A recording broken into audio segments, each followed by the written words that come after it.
Hello and welcome back to Bloodborne Exsanguination. On today's episode, we are going to do some things I was just on the end the game train last episode, and I forgot that we still have a boss to defeat.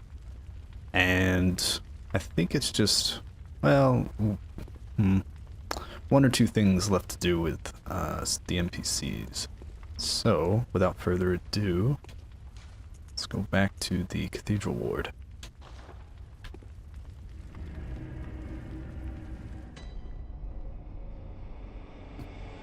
And here we're greeted to a grisly sight. Ariana is gone. There's large blood spatters.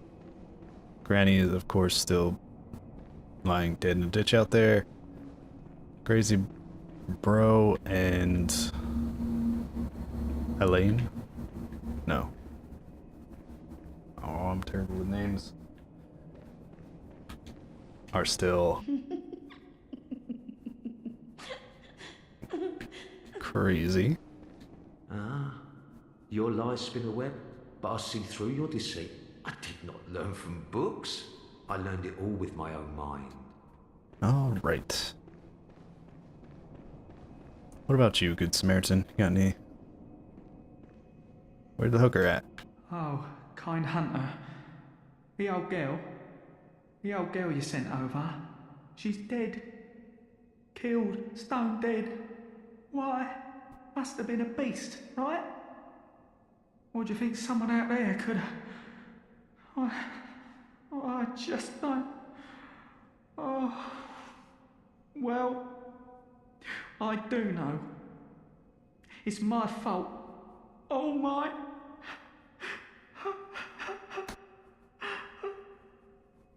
Don't beat yourself up over it. She was a little loose in the head. She knew what she was. She went out there. There's nothing you could have done. But yeah, it's a little confusing, but he is talking about the granny who died, trying to get us more sedatives. He's pretty broken up about it. Was it a beast? Or could someone from outside have come in and... I just don't know. Was it a beast? Oh. Okay, doesn't seem like he has anything to say about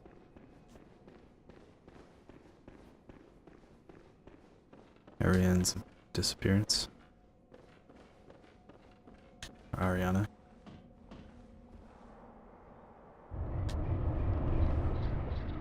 Oh boy. She had a little god baby. It can't be. This is a nightmare.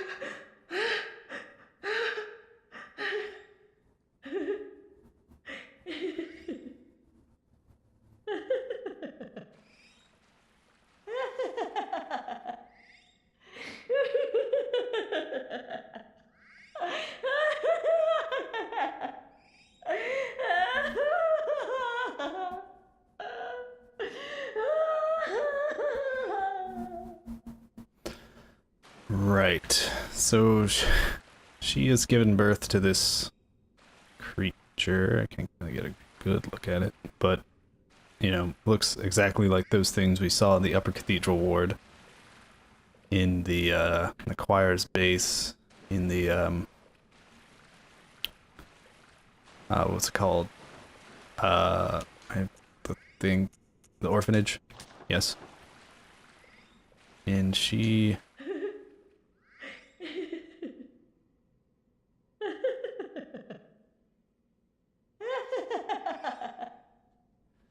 has lost it.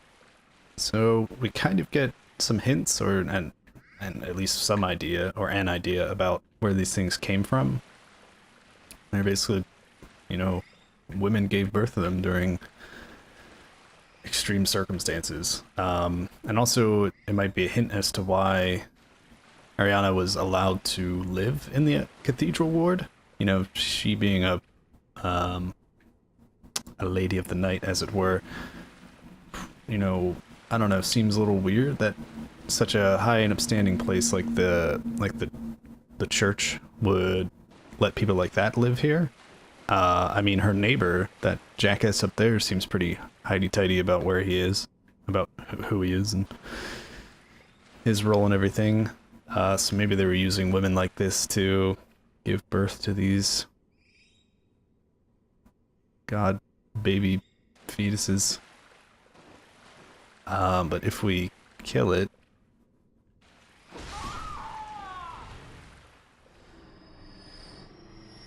Ariana just can't take it and dies herself as well, I guess. And we get another third of an umbilical cord. And her shoes, for some reason.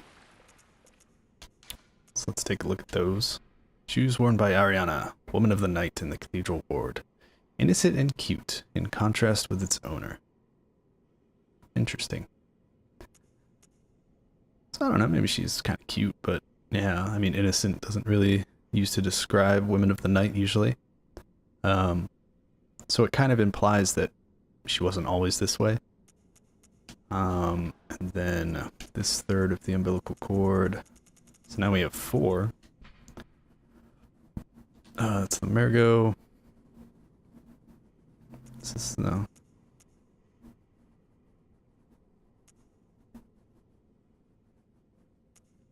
Thermal corpse did.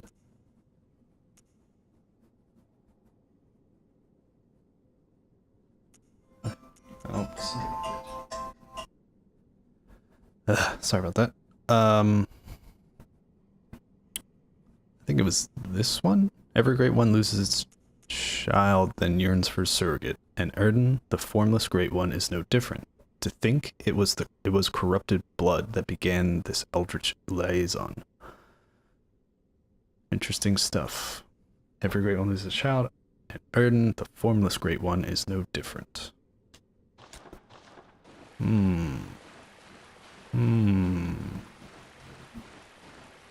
Interesting. So even though Erden is without form, it's still like every other great one and yearns for a child. For a surrogate child. Something to carry on its will. Something for it to nurture and bring into the world. And we are in Erden Chapel. And she was begotten with this sort of god baby in here. Interesting.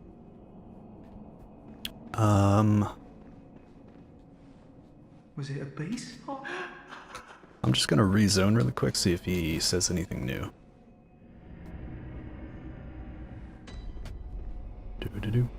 Anything new to say? Was it a beast?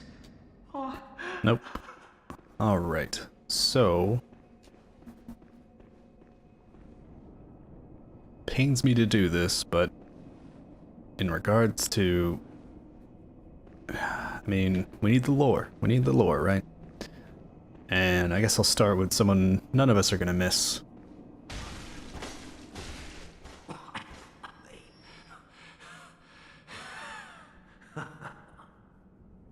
Didn't appear too broken up about it. It seems like he was a strong imbiber of the blood.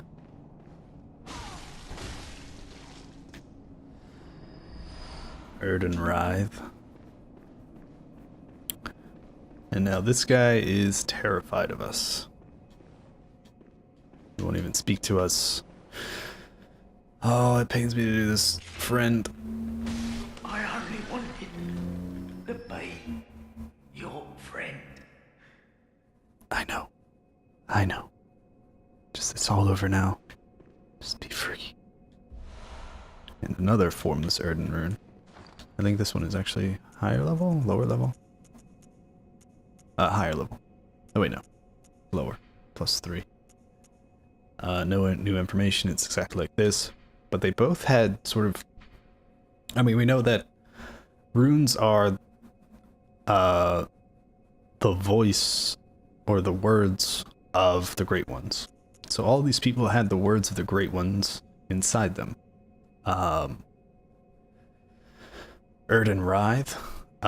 Writhe sees a subtle mucus in the warmth of blood and acknowledges visceral attacks as one of the darker hunter techniques. Visceral attacks restore quicksilver bullets. Human or no, oozing blood is a medium of the highest grade, and the essence of the form is great one Erden. Both Erden and his inadvertent worshippers surreptitiously seek the precious blood. So sort of very similar descriptions. Pains me every time to do that, but we need that lore. And now we are going to go fight a boss in... Oh, this is not that. It's up here. Here? Oh, okay. Church of the Good Chalice. Oh, the Lumen Flower Gardens. That's where we want to go. And if you remember, this is where we fought the Celestial Emissary. This flower garden. It's interesting that these react to your attacks and stuff. Bloop, bloop, bloop. Anyway, yeah, this is where we fought the Celestial Emissary, and we went through here and saw that there was another boss, or another large creature, down this way. And now we're finally going to deal with her. Let me tell you, this fight can be nasty. Which is why we went through all the trouble of upgrading our weapon to +10 and getting some badass blood gems. Just to prepare for this.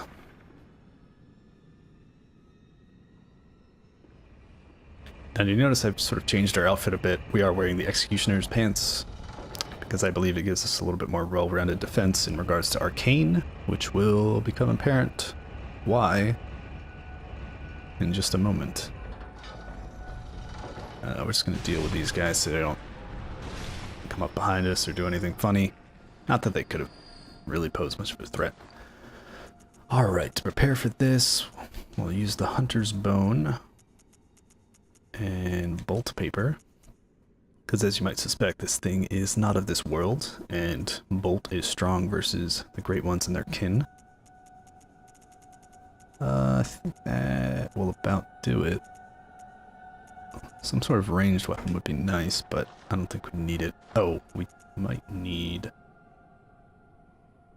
I mean, we have Molotovs. Oh, it's getting a little cluttered. We don't need those, but sedatives might come in handy. Alright guys, this fight can either go really smoothly or it's just gonna be a slog, so wish me luck. The Altar of Despair, back again. In this place underneath and sort of behind the Grand Cathedral. All these statues and broken architecture. And it's still just lying here at the foot of this. I mean, this is the Altar of Despair. It's got the candles on top of it. It's all mortified. All right, let's do it.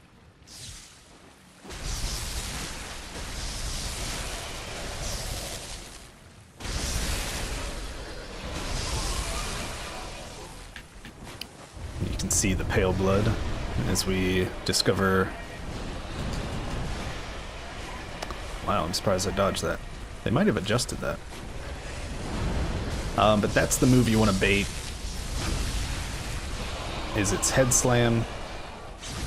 And then just start wailing on the head. Oh. That's why we want the frenzy.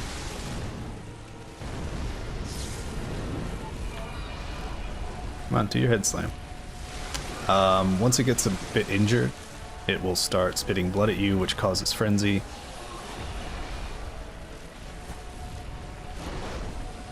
Come on, do your head slam. Ow. That charge attack is the worst to deal with. Come on.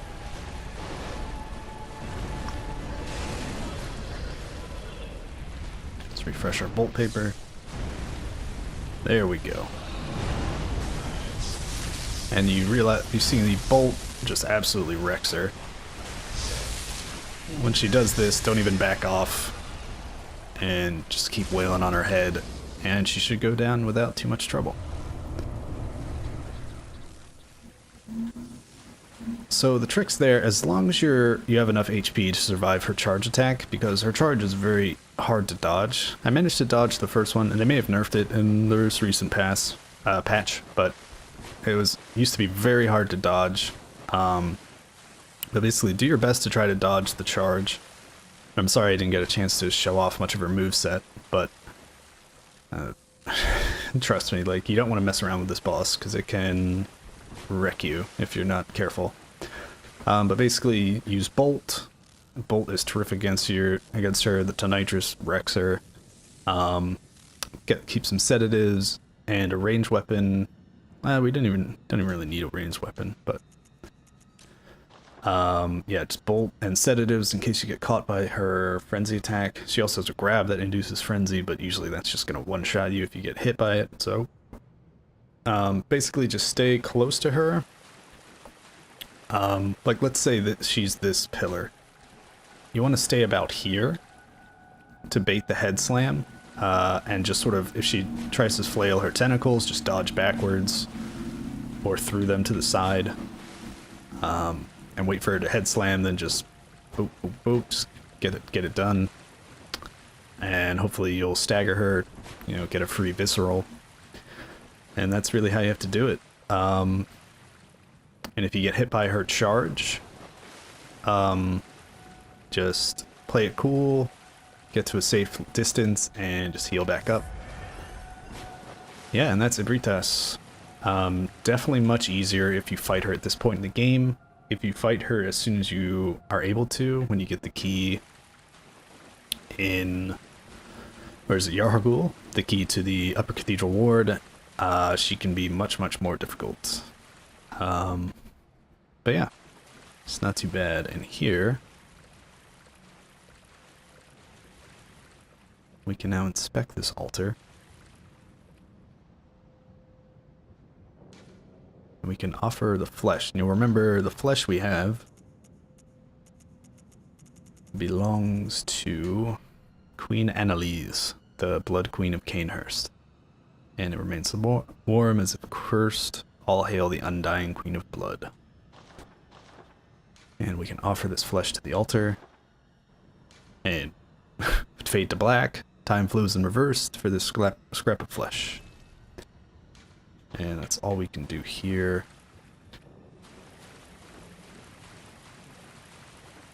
So we can see that, I mean, this is an altar to the Great Ones. So whatever Great One we're communing with at this altar has power over time and space, basically. It just reversed time for Queen Annalise, and we'll see that she is actually right as rain.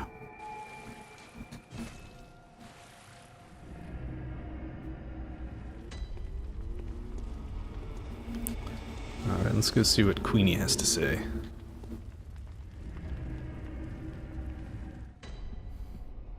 And there she is, right as rain. Vile blood or no, respect will be shown. Kneel. And she's still not happy about us talking to her. Even though we brought you back from the dead. Closest of kin, bearer of our blood, I welcome thee. What is thy wish?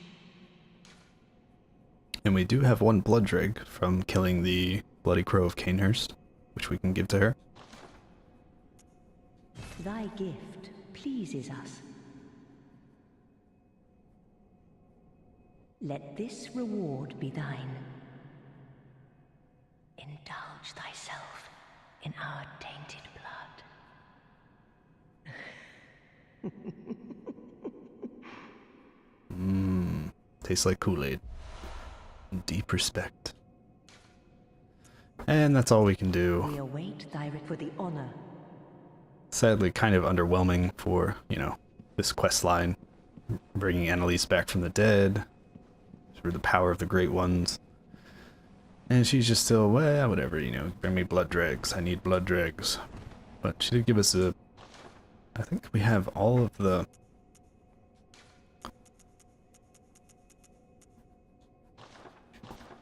all of the emotes now. But we can deep respect now.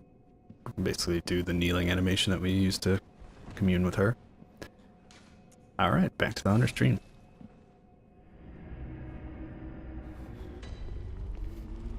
So Adela. Adela was the name of the goddamn nun of the Healing Church, the one we killed in Erden Chapel just recently.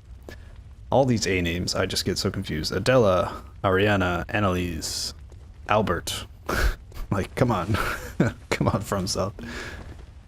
Cut us some slack. I forget if there's anything new in the Insight shop.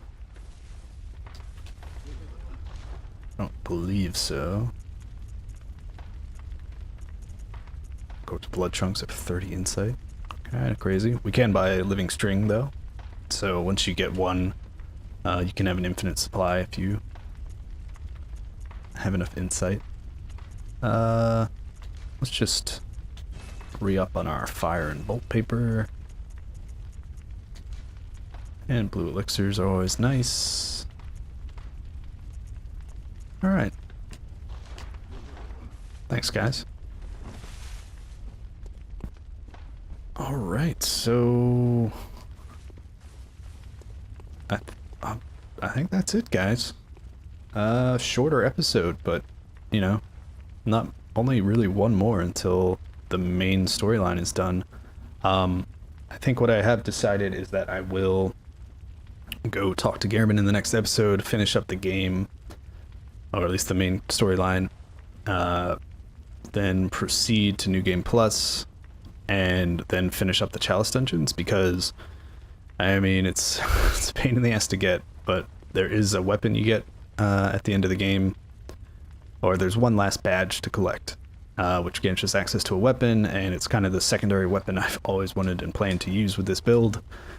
And we'll finally get it, and I want to at least have something to do with it, so I figure I'll leave the last of the, what do you call them, the last of the Chalice Dungeons for after I've sort of completed this build. And I still don't know what kind of secondary I want with the build. Probably the Flame Sprayer to give us a source of fire damage. Anyway, this is not for... Nobody cares. Nobody cares. You can see the basic build is basically just skill build with the right to Palash and a dip of Arcane so that we can use our old Hunter's Bone for maneuverability, Acquire Bell for co-oping, Beast Roar to maybe sort of knock some people off balance in PvP, and Empty Phantasm Shell as an easily replenishable source of damage buffs for our right to Palash. Alright, yeah. Uh-oh. 1 second. Hey everybody, quick addendum here. I just realized I forgot to read the description of the Great East Chalice that we got from defeating Ebrietas. Ebrietas? I don't know. Yeah, whatever. Great East Chalice. A chalice that breaks a labyrinth seal. Great chalices unlock deeper reaches of the labyrinth. The Great East Chalice became the cornerstone of the choir, the elite delegation of the Healing Church. It was also the first great chalice brought back to the surface since the time of Bergenworth, and allowed the choir to have audience with Ebrietas.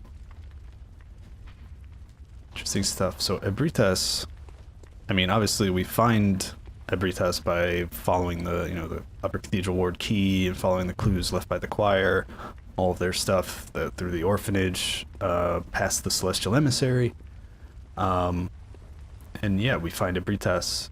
So she is sort of the... I mean, it's postulated that Ebrietas and her blood are sort of the cornerstone of the Healing Church, or at least its upper levels, the choir. And sort of that's the source of their power and their sort of avenue towards the Great Ones and elevating themselves in stature through Ebrietas, through communing with her, through the East Chalice. And, yeah.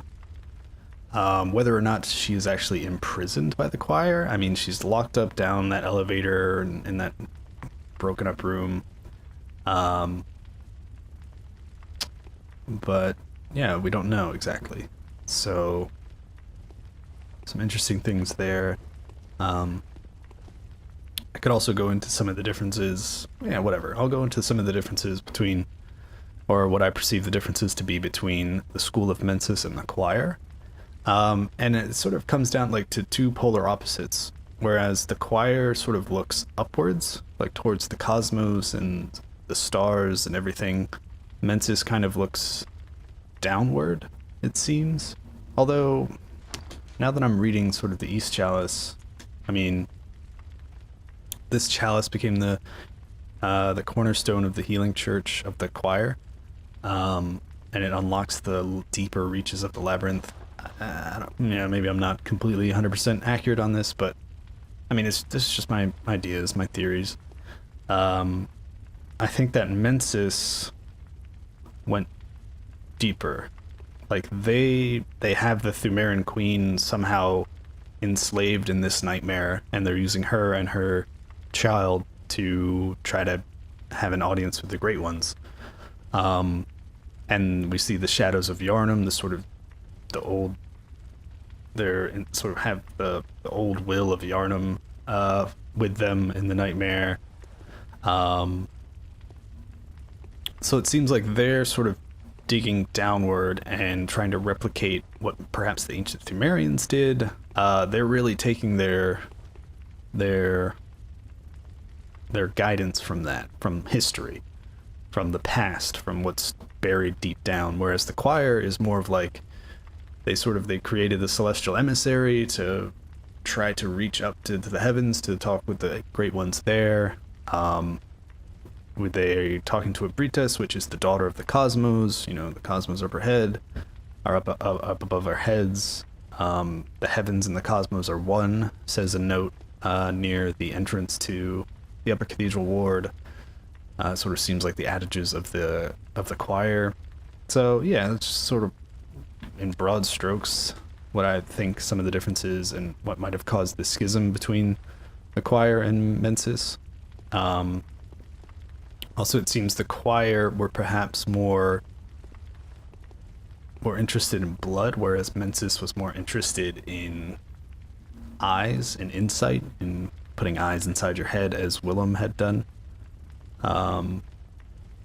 Although, I mean, we see that person from the choir, or that hunter wearing choir garb, in Bergenworth. So perhaps they were also interested in Master Willem's teachings and in sort of his ideas on how to achieve, how to elevate their status. Who knows? But still, just some interesting things I wanted to point out, some things I've sort of noticed, and you know, I've been trying to keep myself away from a lot of other people's theories and stuff, just so I can formulate my own ideas sort of naturally through play. And those are some of mine.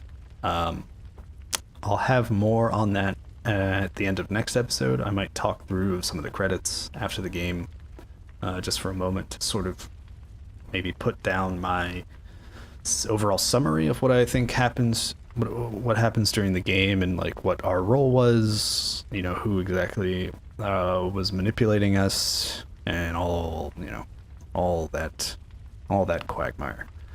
So anyway,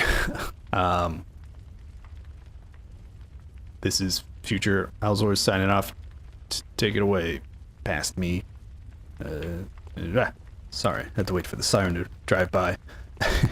But anyway, thanks for joining me so far, and if you've seen this, well, the playthrough's not quite done yet, but if you've seen it through this far, I greatly appreciate it, and I'll see you guys next time. Later.